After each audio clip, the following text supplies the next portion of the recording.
Hello everyone and welcome to SharpGrad, where we help you make wiser and smarter study abroad decisions. So one of the most common questions that I get is, Sir, which is the best university? In the comment box, which is the best university in UK? Just tell me which is the best university. One thing that you need to understand is, what might be the best for me might not be the best for you. What might be the best for A might not be the best for B. So in this video, I am actually going to help you understand how can you shortlist universities on your own. How can you build an amazing shortlist so that before you approach any study abroad consultant, including me, you have a shortlist of universities that you want to apply to.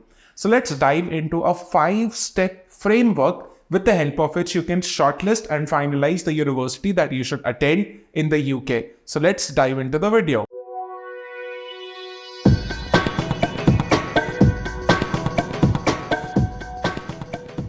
So in the 5-step framework, the very first framework is, of course, whether that university is reputed or not. Without that, why would you want to spend 25, 30, 40 lakh rupees going to a university in the UK if that university does not have a reputation? But how do you judge whether a university is reputed or not? Well, rankings is one of the ways. But there's another beautiful thing in the UK which is known as the Russell Group. So Russell Group universities are basically some of the top universities in the UK. These universities are considered to be very important by the UK government. The government funds these universities well. The alumni of these universities is doing mind-blowing wherever they are today. And if I tell you some names in the Russell Group universities, Oxford, Cambridge, Imperial, Manchester, Durham, all of these are Russell Group universities. So very first thing that you should look for is if you can find a program in a Russell Group university, because when you are going to one of those universities, they are some of the best universities, not just in the UK, but across the globe. Okay, after university reputation, the second thing that you should look at is whether that university has reputation for the subject that you want to study or not. Well, yes, let's talk about India. Would you want to pursue a Masters of Business Administration from the Indian Institute of Technology? Of course, the answer is no, right? Indian Institute of Technology is an institute of technology. That is a place where perhaps if you're pursuing engineering, if you're pursuing something technical, you will be getting great output because that particular institute has a reputation for producing some of the best engineers in the world. Similarly, in the UK, there are some universities which, although might be lower in terms of QS ranking or other rankings, in overall rankings, but for subject-wise rankings, these universities rank way up as compared to many others. So look at subject-wise rankings, whether your university is ranking well for the subject that you want to pursue or not. The third thing is about alumni. Whether the university that you're about to attend has a strong alumni network or not. I cannot stress upon this enough. Your first job after your master's degree in the UK will be with the help of your alumni.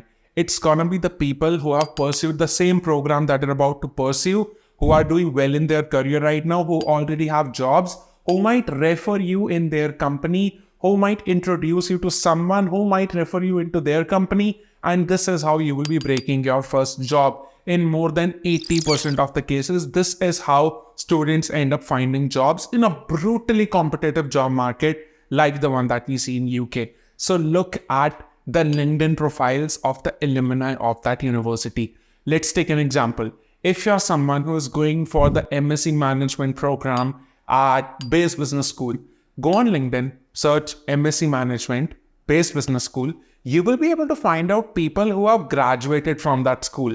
You will find out people who are currently studying. But what I recommend is look at the profiles of the people who have graduated over the last 5 years. You will get a very good idea about where you will be in the next 5 years. This strategy can just help you look at yourself in the future. Because if, for example, a person got hired at McKinsey from Base Business School, then you also have that chance. You also have that scope. And at the same time, you can reach out to this person that, hi, my name is this. I'm coming to the Base Business School. I really need some advice from you, right? Go on a coffee chat with them, get on a Zoom call with them, just discuss it with them.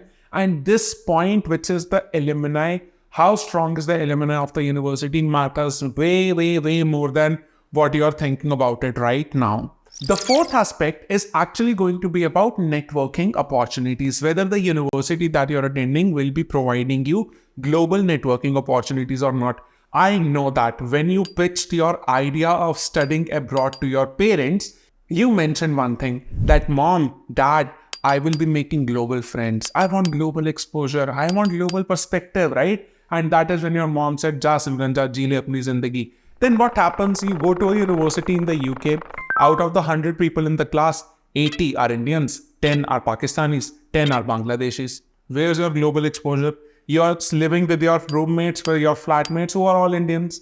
And not just Indians. If you're a Gujarati, you're spending time with Gujaratis. If you're a Punjabi, then we are just spending time with Punjabis. If we are from Mumbai, then we only spend time with Mumbaikas, right? How does it even make sense? If you're someone who's going for global exposure, then one very important thing would be look at how diverse is the university's student base. One of the best websites to do this is go on HESA's website, which is the Higher Education Statistics Agency of the UK.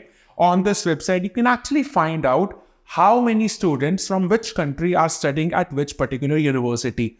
Unfortunately, if I tell you one thing, most of us Indian students are studying at some of the most horrible universities in the UK. And at the same time, students from China, US, other parts of Europe, they opt to study at the top Russell Group universities in the UK. So you can go on this website, play around with the tables and see whether the university that you're about to attend, you will be actually able to get some global exposure or not, whether you will be able to build some global connections or not. Okay, now coming to the fifth point, which is actually going to be the location of that university. See guys, your professors, the people who will be teaching you at the university, they will not be like the ones that we have in India. In India, what happens is that the professors are disconnected from the industry. That is why generally what is being taught in the classrooms at Indian universities, most of them, it is very outdated, right? You must be feeling like that, oh, this has no connection with, what is required as of today. So I was recently having a word with a cousin of mine who owns a technology company in India as well as the UK. And he was telling me that the curriculum that is being taught inside the university is at absolute disconnect with what is required in the job market, even in India.